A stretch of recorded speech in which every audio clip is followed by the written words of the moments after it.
Good evening again, everyone, and thank you for joining Bookmine this evening for what I know will be a very engaging conversation with award-winning author Jeremy Lent. His book, The Web of Meaning, Integrating Science and Traditional Wisdom to Find Our Place in the Universe, explores how civilizations unravel when we lose our interconnectedness, something I think we're all feeling at the moment. I know I am, and it's so wonderful to be here and sort of bridge that gap in this way. Jeremy Lent, described by Guardian journalist George Monbiot as one of the greatest thinkers of our age, is an author and speaker whose work investigates the underlying causes of our civilization's existential crisis and explores pathways towards a life-affirming future. Born in London, England, Jeremy received a BA in English literature from Cambridge University and an MBA from the University of Chicago, and was a former internet company CEO. His award-winning book, The Patterning Instinct, A Cultural History of Humanity's Search for Meaning, examines the way humans have made meaning from the cosmos, from the hunter and gatherer times to the present day. His new book, The Web of Meaning, Integrating Science and Traditional Wisdom to Find Our Place in the Universe, offers a solid foundation for an integrated worldview that could lead humanity to a sustainable, flourishing future. That's quite a promise. And I hope tonight we learn how to make that happen. Jeremy, who's in his home in Berkeley tonight, I turn it over to you. All right, great. Well, thank you so much for that introduction, Karen. And yeah, I'm so happy to be here with you all this evening. And yeah, sharing all the stuff I've been writing about. So what I'm going to do is, in a moment, I'm going to switch over to presentation mode, and I'll take you all through basically like a slideshow presentation that looks at the themes of this book, The Web of Meaning, and kind of really goes into understanding how it really shifts our way of thinking about stuff. And what I do is, and as Karen mentioned, I invite you to put any questions, thoughts, comments, whatever you have in the chat, even as I'm talking, as I'm presenting, because I'm hoping to save, maybe 20 minutes or so at the end for just a full-on conversation, Q&A. So I encourage everyone to just, share in that, to be part of it. So now, without further ado, let me share my screen and move into the presentation mode. And so I think at this point, everyone should be able to see the screen. So here we are. I'm going to talk about this book, The Web of Meaning, Integrating Science and Traditional Wisdom to Find Our Place in the Universe. And for somebody who hasn't come across the book before, well, it seems reasonable for people to ask, well, what is the web of meaning exactly? And hopefully by the time I finish this presentation, that'll be pretty self-evident. But there's also another question you might want to ask looking at this title, which is to find our place in the universe. Why do we need to find our place in the universe? So I'd like to kind of begin with that. And the way I'd like to start to answer that question is to look at something that's actually very topical that just hit the news last week, in fact, which was this most recent IPCC report, the Intergovernmental Panel on Climate Change, with this vast title, Code Red for Humanity. And I'm sure everyone who is joining us today, has been reading all of this stuff. This is really an attempt by all the scientists around the world to wake people up to what's actually going on with the climate. And when we look actually closely at what's actually going on with climate, we are basically facing a climate emergency. That right now we're on track, and this is what the IPCC report was talking about, to hit maybe more than 3 degrees Celsius rise in temperatures by the end of the century, which scientists around the world have been saying would be catastrophic for our civilization. Even if we were to actually get aggressive and shift back to that 2 degrees number, that is the Paris Agreement target, many scientists still say that still would be a prescription for disaster because of this amplifying feedbacks that happen in the global climate. And even the 1.5 degrees, which the IPCC says we're probably going to blow through in the next 10 or 20 years, is not even considered a safe target, but maybe the very best that we can even hope for. But here's the thing, when we think about the climate, even if we were somehow able to come up with some sort of magic bullet that could actually just kind of solve the climate emergency we're facing right now, we have to recognize that it is just a manifestation, the most egregious and severe, but just one manifestation of a far greater crisis that we're facing on the earth today. So I want to sort of step back just a little bit more and just take a moment to look at our earth itself. Here it is in space, the only place we know of in the universe right now where life exists. And it evolved here on this planet about 4 billion years ago. And it's only been the last couple of 100,000 years that a species evolved that's actually had the technology and power to actually impact the whole of this Earth system itself. And so we might ask ourselves, well, how have we done using this incredible power that we have? And as I'm sure everyone here on this call today knows, we've done a terrible job. There is vast ecological destruction across the board, way beyond just the climate emergency. I'll give you just a few statistics that kind of highlight this. One is that there has, believe it or not, been a 68% decline in animal populations around the world since 1970, all around the world. And that's just the average, with many far, far greater than that. We're currently, as a result of that and what other stuff that we're doing, actually experiencing the beginnings of the 6th great extinction of species since life began on Earth. The other ones were all caused by things like asteroids hitting or like acts of the universe, essentially. This one is being caused by the human species. We are looking at most likely the virtual total annihilation of coral reefs worldwide by the middle of this century. And by the UN's reports, 95% of Earth's land is expected to be degraded by 2050. But of all statistics, this is the one that actually blows me away the most, that at the current rate, by the middle of this century, 2050, there will actually be more plastic in the ocean by weight than fish. So how do we get to this place? Like when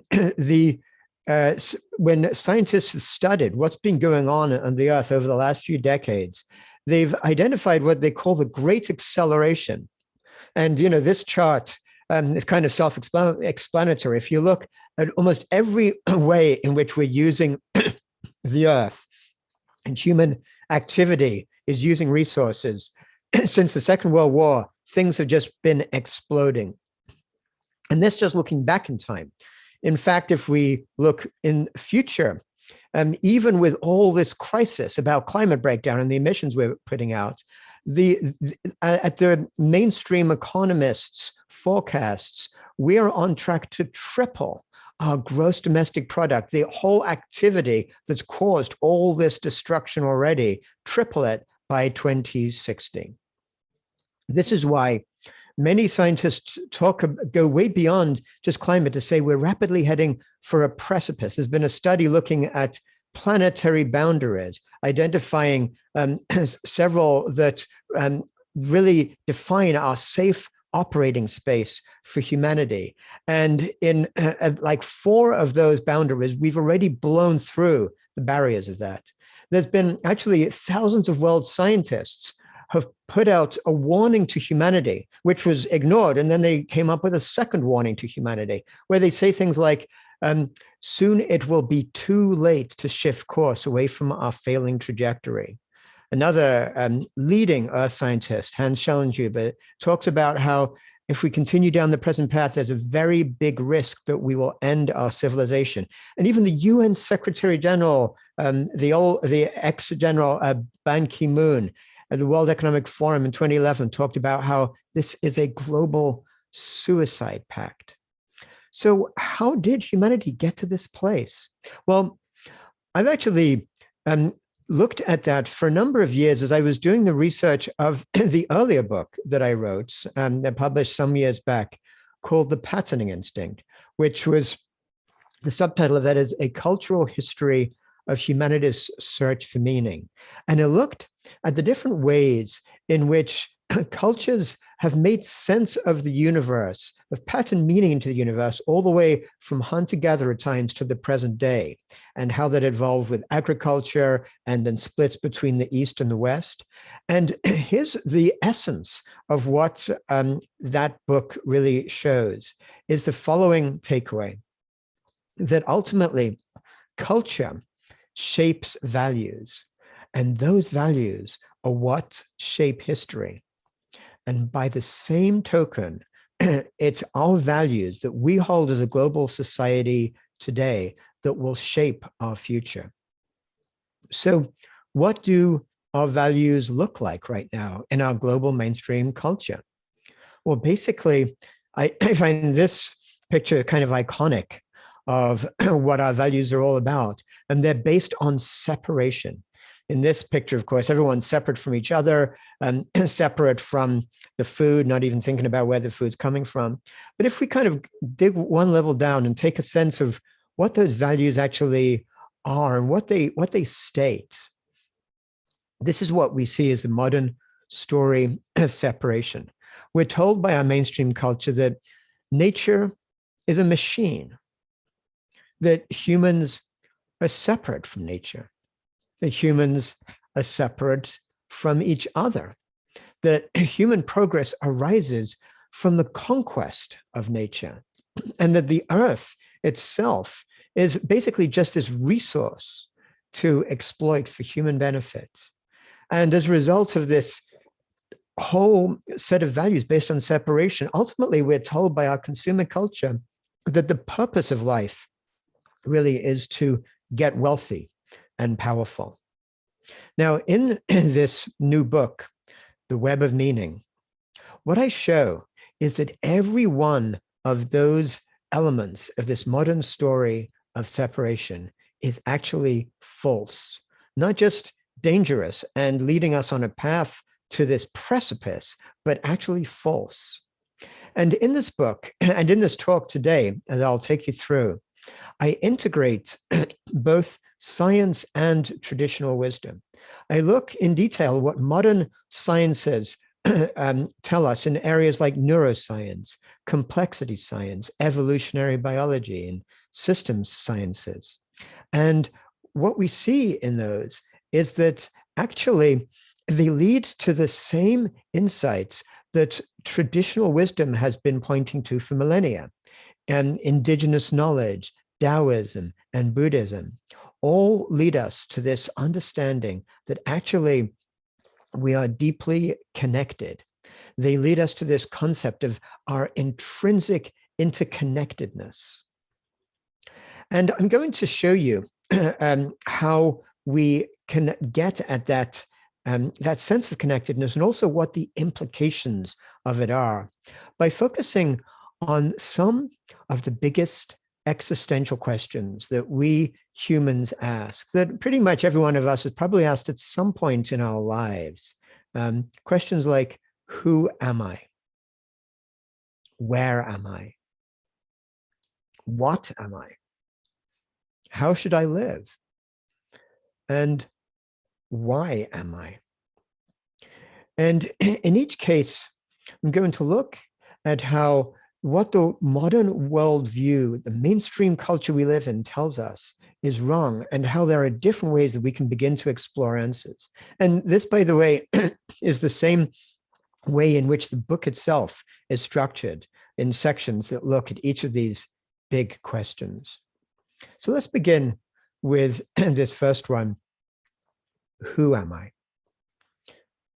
Well, most of us in the West, and when I say the West, it's a Western worldview that I'm talking about. It came from Western Europe originally, but now it's become the globalized mainstream worldview. And most of us answering that question generally have some kind of answer that is based on this famous philosophical statement that was made by René Descartes all the way back in the 17th century, probably the foundation stone of modern Western philosophy. He says, "I think, therefore I am." And what that means, if you think about what that's actually saying, is that human identity itself exists solely through our conceptualizing faculty, like that sort of part of our brain that thinks symbolically and has these abstract ideas. That's where our identity is. And as a result, other animals and even our bodies that sort of house this thinking capacity are just mere machines. But in fact, what modern biologists and ethologists have now tell us from studying over the last few decades is that animals are most definitely not machines. Elephants, for example, can communicate over hundreds of miles with each other through infrasound. They perform ceremonies over dead family members. Dolphins and whales, we now know, actually talk to each other in local dialects. They're believed to call each other by name, and they're even believed to gossip about those who are temporarily absent. Wolves show deep family commitment, like males will help raise the young for years until they reach maturity. But, we can look at some of these high functioning mammals and get a sense that maybe there's something really intelligent and connected in them. But even plants have this incredible networked intelligence. We used to thinking of plants as just sort of like these dumb things that don't do anything. Someone's in a coma, will say, oh, they're a vegetable. But it turns out that plants actually have this sophisticated distributed intelligence. They have up to 20 different senses beyond just our senses that we have, like a vision kind of sense and a touch and smell, etc. They have about 15 other senses that we couldn't even conceive of. They act intentionally and purposefully. Plants learn and they have memories. They communicate with each other through what the biologist Suzanne Simard has called the wood wide web, where they connect with mycorrhizal fungi underground. And they don't just communicate with each other that way, they'll even use that network to allocate resources as a community. And here's what's amazing, what biologists have now discovering, that even if you go down to the tiniest little cell, the microscopic tiny cell, of which we have, each of us is about 40 trillion in our bodies, even a single cell displays stunning intelligence. A single cell has thousands of different sensors and proteins within it. It sends and receives hundreds of signals all at the same time. A cell is aware of itself and others, and it knows what to do from one microsecond to the next. Cells will cooperate in community with other cells around us, and they'll even make decisions as a group. Now, these are discoveries that scientists are only making in recent decades that are beginning to upend some of the conventional thinking in the West and in science. But in another part of the world, thousands of years ago, actually in ancient China, people had a sense of this amazing intelligence in nature, and they developed ways of thinking about it that we can learn from. So I'm going to take a look right now at some of the oldest ideas in China in Taoism. And many people will be familiar with this kind of great classic of Taoism, the Daoda Ching, which is translated as the classic of Tao and De. And I bet some of you know that what the word Tao refers to, it means like the way or path, like how the forces of nature manifest in the world. But what about that word De? That word De refers to spontaneity, the intrinsic nature that is inherent in all living things. And when the Taoists looked at that De, they saw all other animals acting with their own natural power. And that state of acting with De, they called Wu Wei, or effortless action. And as they saw it, they saw all non-human organisms acting naturally in Wu Wei. But that naturally led them to ask, well, what happened to humans? I mean, we know, if we know that all creatures can act in Wu Wei, in effortless action, they recognize that humans have this other way of acting that they called Yu Wei, or purposive action. And they describe it as things like using a fire to dry up a well, or forcing water uphill to irrigate a mountainside. And that's what they call Yu Wei, purposive action.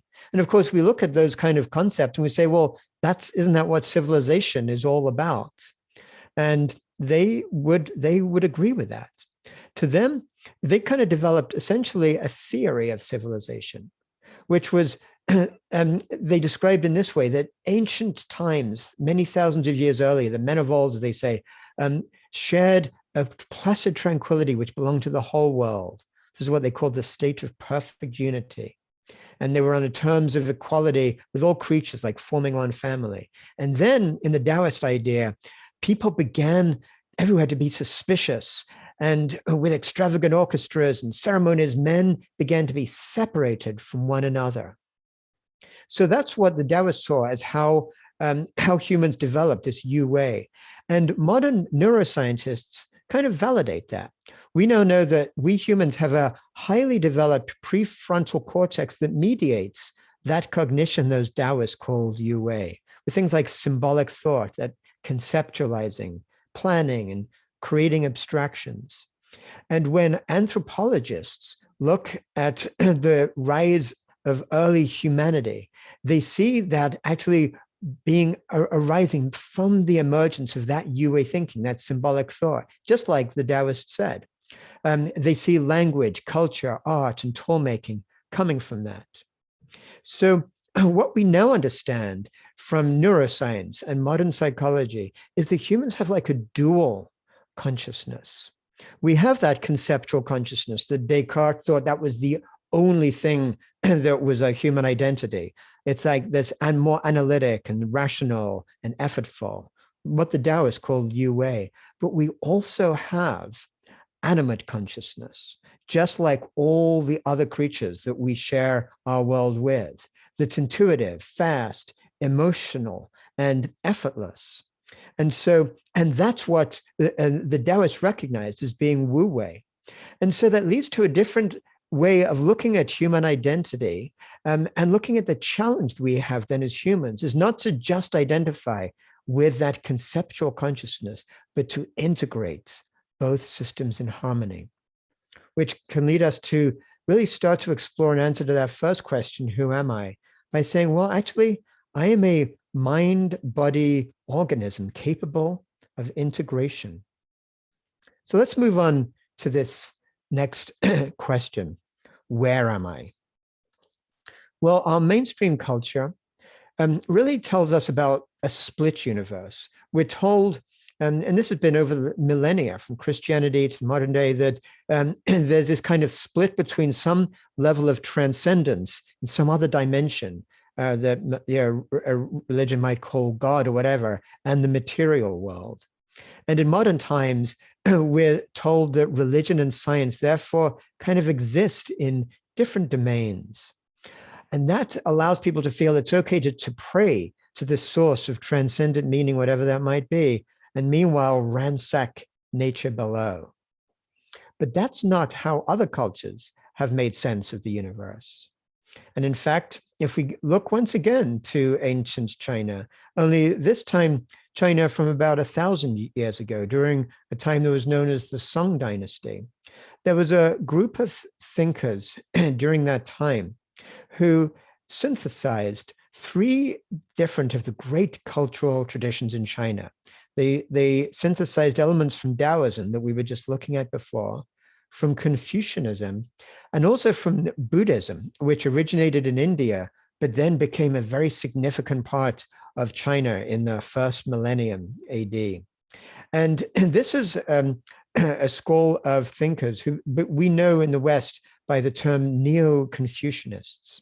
And when they looked at the universe, they did this great job of pulling all these different three worldviews together into a comprehensive way of understanding the universe.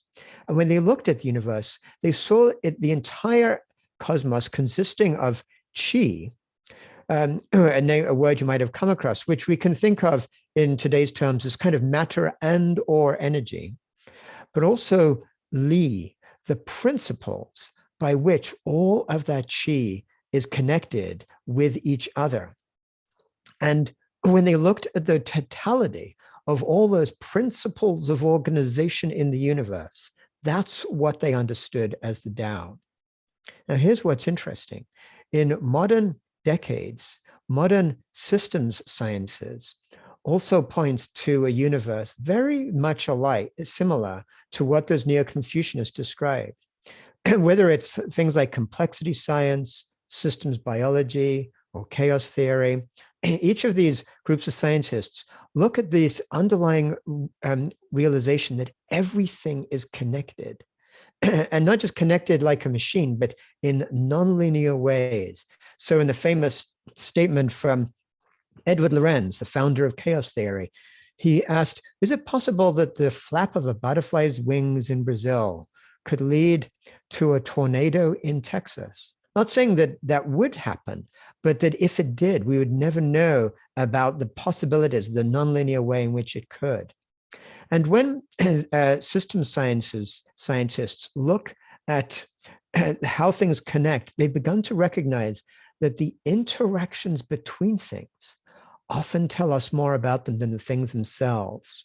Whether we're looking at starlings flocking in the sky, or schools of fish in the ocean, or the ripples of sand in dunes, or even the entire weather system of the Earth, or even all the way out to distant galaxies. Oftentimes, the principles of organization are more informative about how systems work than the actual stuff they're made of. Now, this is a hard concept for us to get our heads around in the West, where we're not used to thinking in this way. But so here's a little thought experiment I'll offer to you to do right now. Think of a photograph of yourself when you were a little child. Here's one of me when I was a kid. Now, when I look at that picture, I know that's me. In fact, maybe I even have the memories to prove it.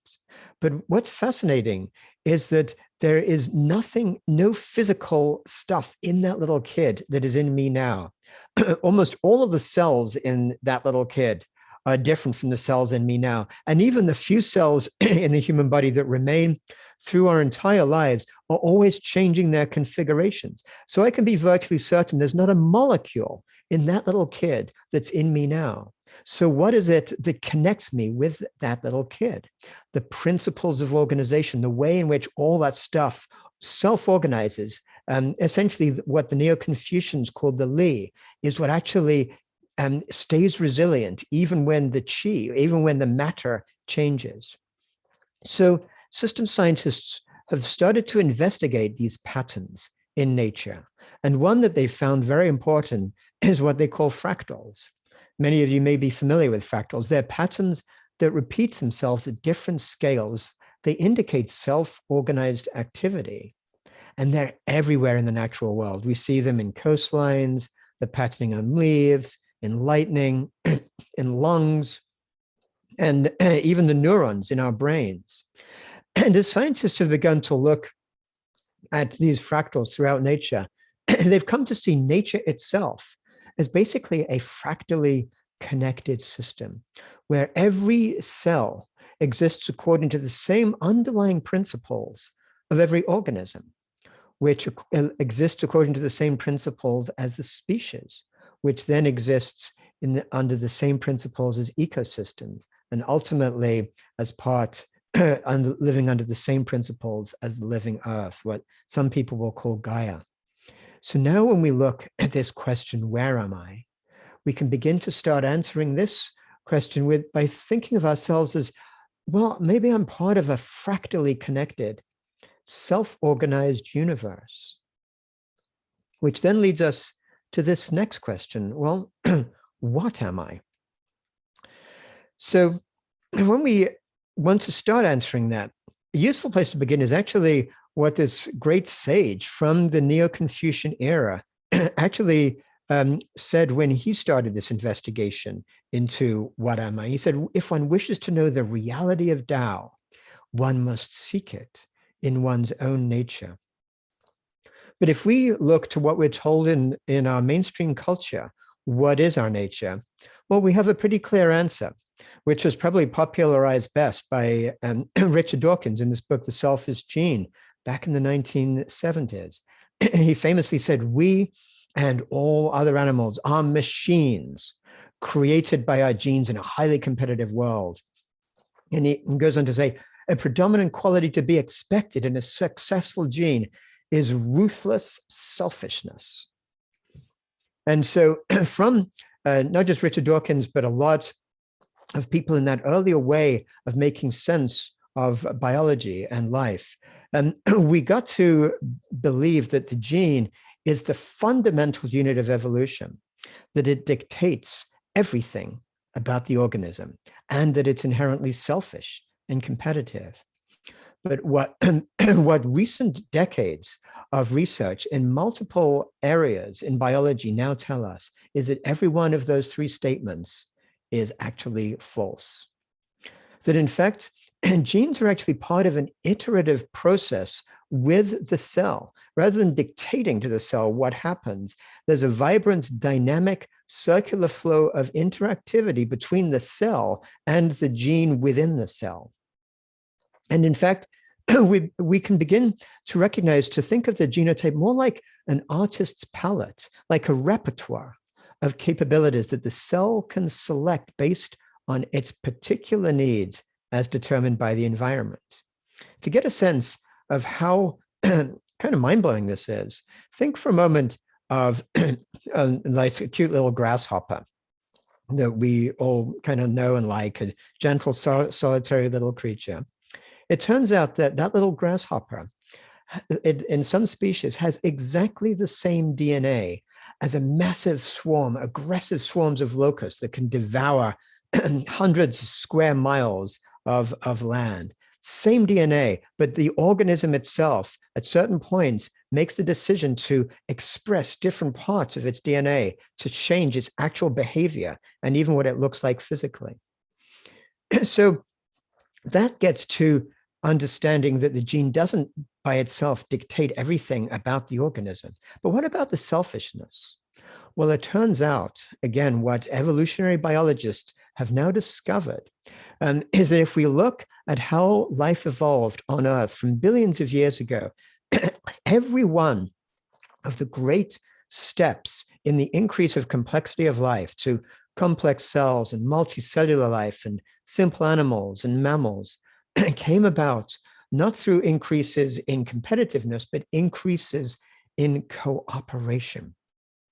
That in fact, life evolved its richness through cooperation, through like ways in which different organisms worked out how to work well together in everyone's better interests.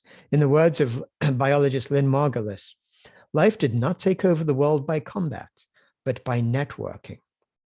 And if you walk in the woods or any ecosystem, what you'll see is this magnificent process of mutual beneficial symbiosis that life developed, where plants photosynthesize and provide nourishment, insects pollinate, animals transport seeds, they fertilize the land, the fungus regenerates it, and through those mycorrhizal networks, transport nutrients.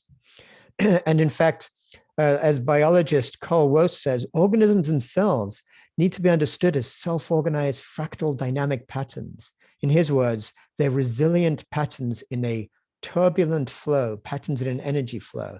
He says we have to understand living systems, if in any deep sense, as stable, complex, dynamic organization.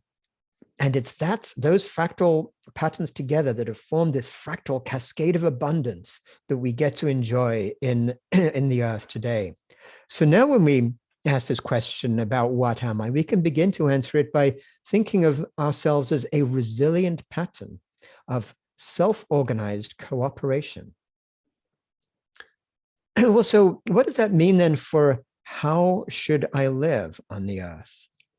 Well, again, if we start off with what our dominant culture tells us, it's pretty clear. They say that humans are intrinsically selfish and greedy, and that actually selfish behavior by individuals is in the best interests of everyone. That's what neoliberalism and that ideology is all about. That's why we're told capitalism works so well, because greed is good, in the words of Gordon Gekko from that movie from decades ago. And even people who don't support unfettered market capitalism, and to his credit, Richard Dawkins is one of those, they believe still that we have to overcome those selfish genes in this battle against our own innate nature. In his words, let us try to teach generosity and altruism because we're born selfish. If we understand what those selfish genes are up to, then at least we have the chance to upset their designs. But in fact, what modern anthropologists and what anthropology tells us now is that humans, in fact, evolved to be cooperative. Early humans, when we found ourselves in the savannah 6 to 8 million ago, early pre-humans, before modern Homo sapiens, we were vulnerable to predators. Those who learned to collaborate were the most successful. And over millions of years, our identity expanded from the self and kin to include the entire group. So is that human ability to cooperate with each other, even those who are not kin, that differentiates us from other primates. And as humans, we evolved what are known as moral emotions, like compassion, guilt, shame, gratitude, embarrassment. And so we don't just act morally because we think we should, because we think we have to overcome those selfish genes. We do so because we evolved that way, because it feels right to us. And early indigenous cultures around the world recognize that. And even now in Africa, there's this great and profound concept which goes by the name of Ubuntu, which roughly translates as I am because you are. And here in North America, the Lakota tribe have a phrase, mitakuye oyasin, which means we are all related. And they're referring not just to other humans, but all sentient beings that they share the earth with. So then we can begin to realize that we can start to explore flourishing based on our intrinsic connectedness within ourselves, with others, with the natural world, and with the living earth. And so we can begin to see that human flourishing itself is fractal, where every human mind-body organism works according to the same principles as our communities and according to the same principles as the living earth itself, which leads to the possibility of a different, an alternative life-based value system, which I think was best summarized by the great 20th century humanitarian Albert Schweitzer, when he said, I am life that wills to live in the midst of life that wills to live. And as a result of that, in his words, I cannot but have reverence for all that is called life. That is the beginning and foundation of morality. Which, so we can really begin to then see, like, this is how we can begin to think about life. I should live in reverence and care for all life. And so let's finally take a look at this final question. Why am I? And if we start once more with what our mainstream worldview tells us, well, And it tells us we live basically in a pointless universe. In the words of the Nobel Prize-winning physicist Steven Weinberger, he described it best when he said, the more the universe seems comprehensible, the more it also seems pointless. But when we begin to look at meaning itself as being a function of connectedness, things look very different. And this is what our understanding of connections lead us to, that as the number of connections increases between systems, they lead to a phase transition and the emergence of new meaning. And we see this everywhere we look around us in our lives. When words connect in complex ways, language emerges. When organisms connect in that integrated way, an ecosystem emerges. When neurons connect in our brains, consciousness emerges. And many of us have had this kind of peak experience at some point in our lives where we feel into that recognition of that deep sense of oneness with all of life. And we're told, oh, that's spiritual, that's not scientific. But what modern science shows us now, these sciences of connection, is that that's actually a deep intuition of the underlying reality of our universe. And the implications of that connectedness are that everything you do in your life creates those Lee ripples, which affect everything else in the universe. This principle of the ultimate connectivity of everything in the cosmos. We exist in an ocean of those Lee, and those Lee ripples exist within each of us. And the choices we make are personal choices and actions, choices to participate in regenerative community, choices to engage in the broader political process. They're all part of what ultimately weaves that web, that interconnected web of meaning. So then when we look at things in that way and we ask, why am I? Well, we can begin to say, well, maybe I'm here to weave my part in the web of meaning.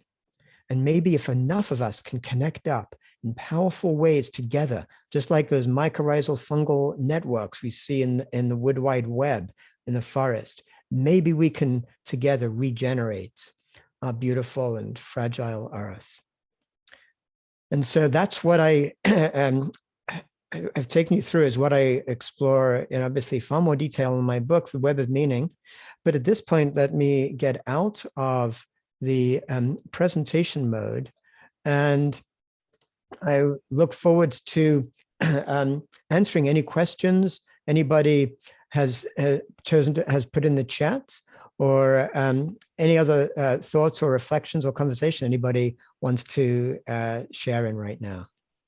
Well, I'll jump in here quickly. Are you seeing me? Am I? Oh, there I am. Okay.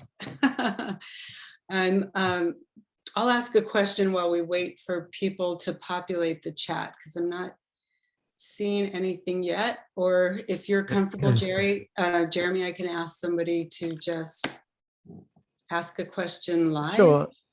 Anybody ready to do that?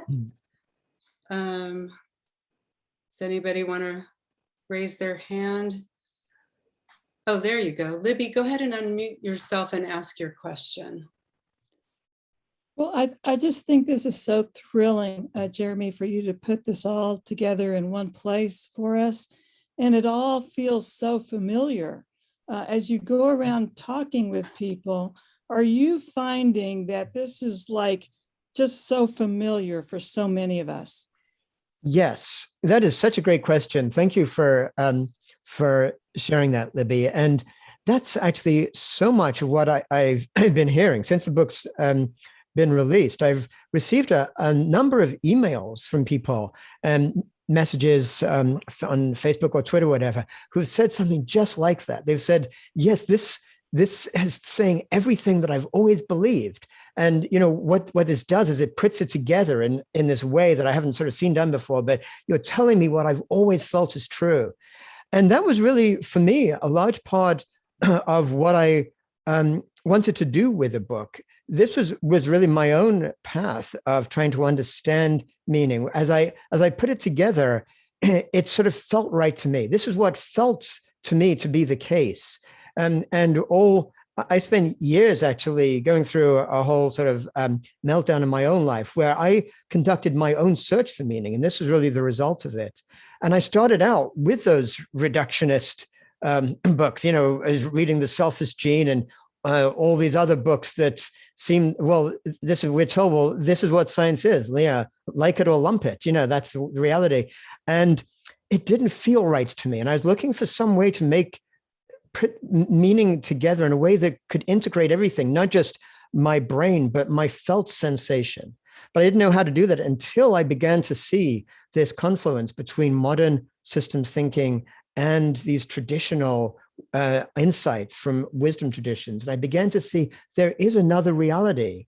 And I felt like my job has been not so much to come up with new ideas, but simply to weave together, if you will, all these great insights that are already out there waiting to be discovered. Linda, Eleanor, I see two people there with your hands up. So either of you, please feel free.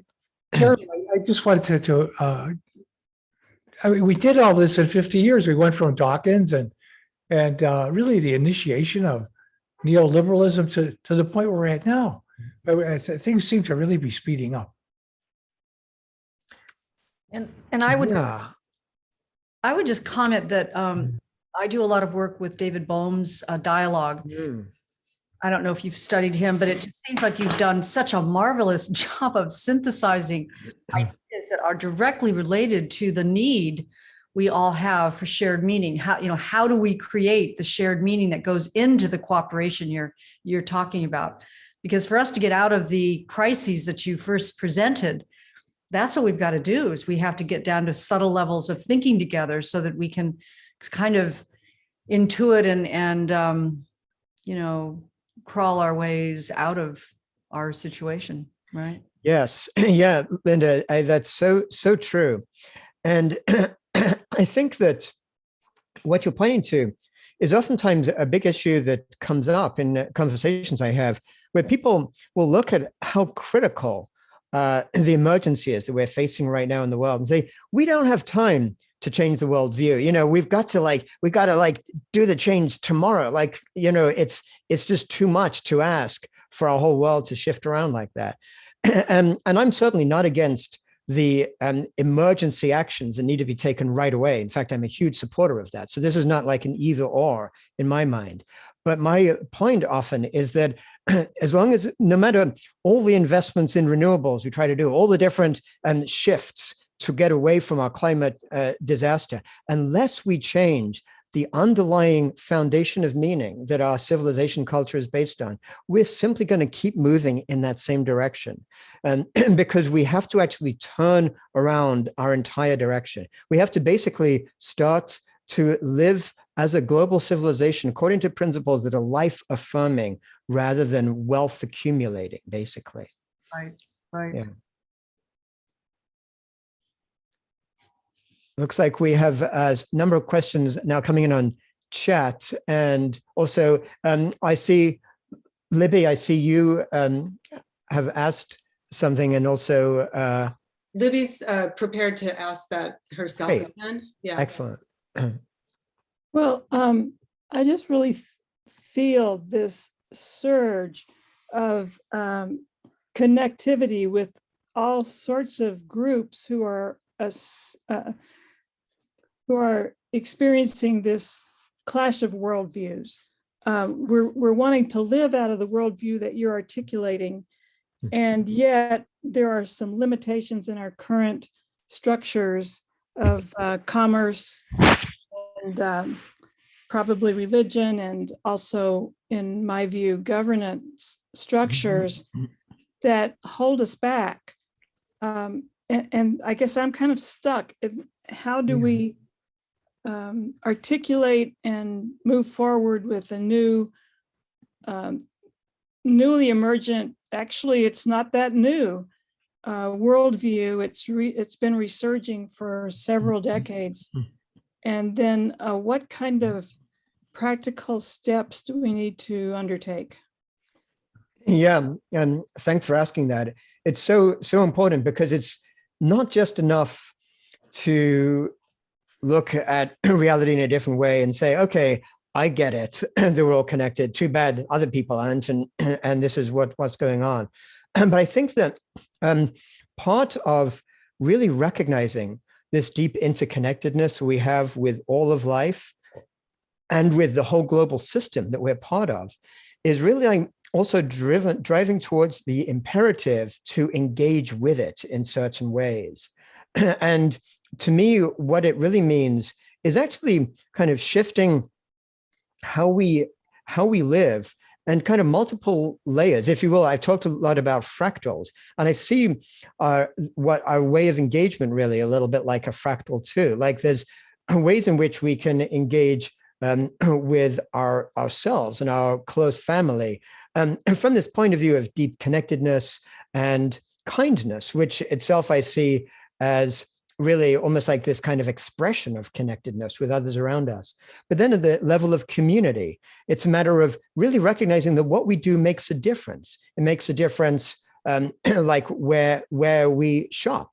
And it makes a difference if what we do is just mindlessly help to subsidize the profits of transnational corporations, or do we try to help those working in things like permaculture or group community-based solutions to things, and actually help to make that happen in our community? But that itself also is incomplete without recognizing that we're connected with those global systems.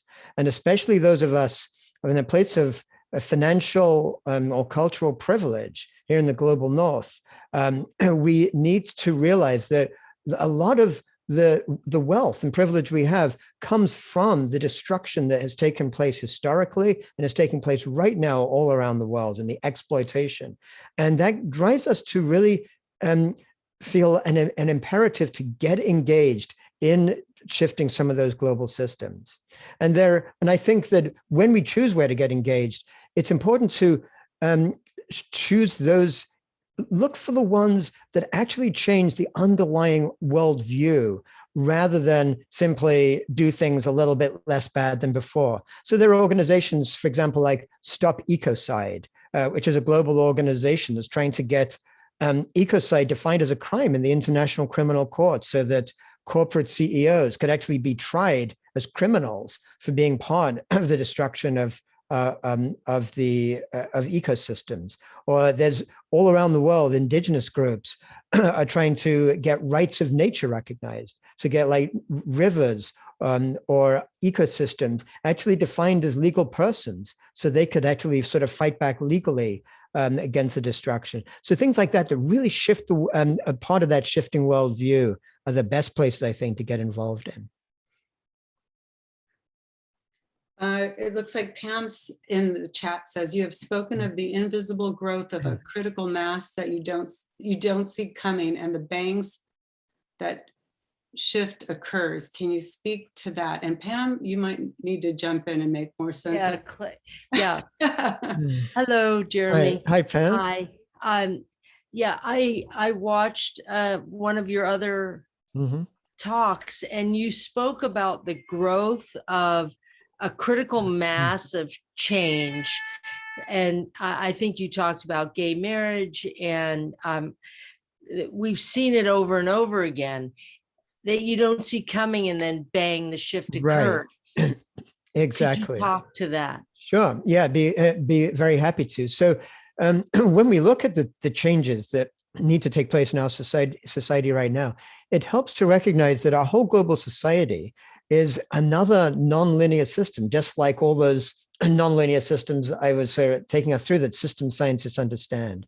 And with all complex, dynamic, nonlinear systems, actually, they go through these cycles where there's a phase transition that happens, that every now and then they seem robust and resilient, but every now and then the stresses get pulled to a degree where a sudden shift happens. We see that in just things like avalanches. Everything seems stable, then there's an avalanche. Or in the stock market, everything seems stable for months and months, and suddenly there's a crash and everything just changes.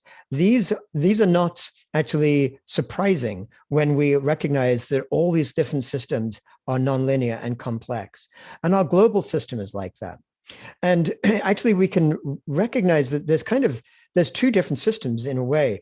There's the material global system, which is actually moving towards this phase transition of climate breakdown and potentially the very end of civilization itself, like we talked about, if things are not shifted in the way we need. And there's this cultural system. And if the cultural, and we can think of that as a whole socio-political cultural system, which is basically, to put it bluntly, global capitalism, growth-based, neoliberal, ideological, unfettered market capitalism that has taken over the world, so much so that right now, 69 of the largest 100 economies of the world are not countries, but transnational corporations, which are just there for nothing other than maximizing shareholder growth, like just turning the earth into resources for profit. That's the system we have now. If that continues, that will lead to collapse. But the notion of the nonlinear change we can see culturally is also a potential for hope. Because when change does happen, it often seems like there's not a chance, but things change. Like when a few people in the early 19th century figured that slavery was wrong and should be abandoned in the British Empire. That seemed like an impossibility because the whole system was based on that. And within a few decades, it led to these drastic changes that nobody could have foreseen. And we see that in things like women's suffrage. People who are old enough to remember the Berlin Wall grew up thinking that the East-West divide, that's going to be there for generations to come. Suddenly, within days, once the system begins to unravel, the Berlin Wall was crumbled, was down. These are the things that show the possibility, just like the Me Too hashtag, can suddenly transform the world in ways that we don't expect, which is why we can recognize when we talk about connecting with that web of meaning and each of us having our part to play, none of us knows which of us actually is going to be weaving that particular strand that just makes that difference, that causes that avalanche and that change to happen, which leads to a sense of both a sense of hope and a sense of responsibility, because every one of us is part of co-creating that future. Mm-hmm. And we need to be prepared for it. That's what a lot I'm hearing more about post-growth talk and preparation. And that's what I'm trying to see really in your work is this, okay, and then what, Yes. And in fact, there are large numbers of people, both in academics and working in self-organized communities, looking at what that post-growth economy would look like. This notion that we have that our economy has to be based on continued growth in GDP is basically this nonsense. It's another of these myths that makes no sense. In fact, gross domestic product simply measures not the increase in well-being that people have, but the increase in the rate at which we're consuming the earth. People who have studied measures of well-being have shown that ever since about 1978, roughly when neoliberalism took over, even while GDP has basically tripled or something since then, well-being measures have actually come down since that time. There's no relation between those two. And here's what's so fascinating. When those IPCC scientists do all their scenarios looking at the in different ways in which we might get to 1.5 degrees Celsius or 2 or 3 or 4 degrees Celsius, they look at various assumptions, but none of those scenarios even considers the possibility of moving to a post-growth society. Every one of those takes as a given, not even as a variable, it's a fixed, that of course society has to keep growing GDP between now to the end of the century. And this is the insanity of our mainstream thinking. And fortunately, some more progressive economists are beginning to make some noise about that, but that's the mainstream reality we're looking at.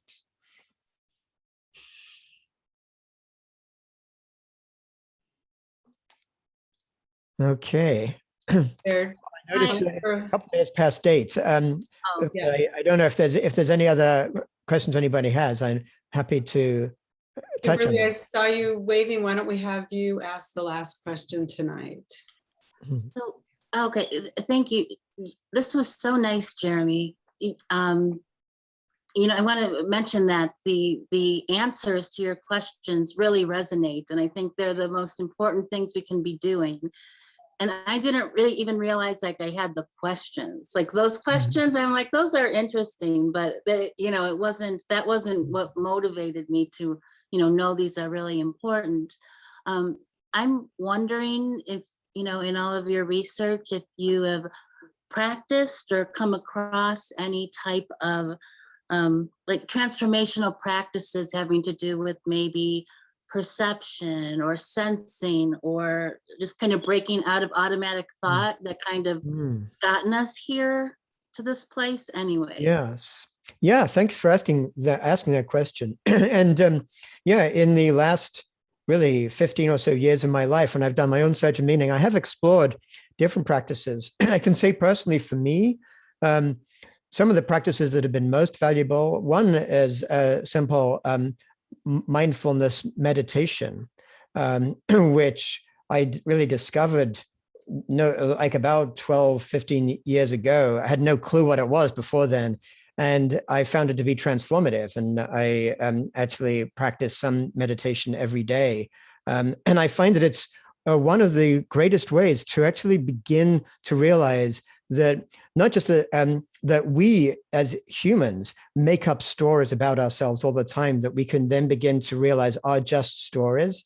And then we can kind of expand that out to help us to recognize how our society itself makes up stories all the time, which are also just stories. So that kind of helps to break through some of those gaps. But that by itself can also be held within the whole neoliberal paradigm. So it's not a sufficient practice in itself to break out of things.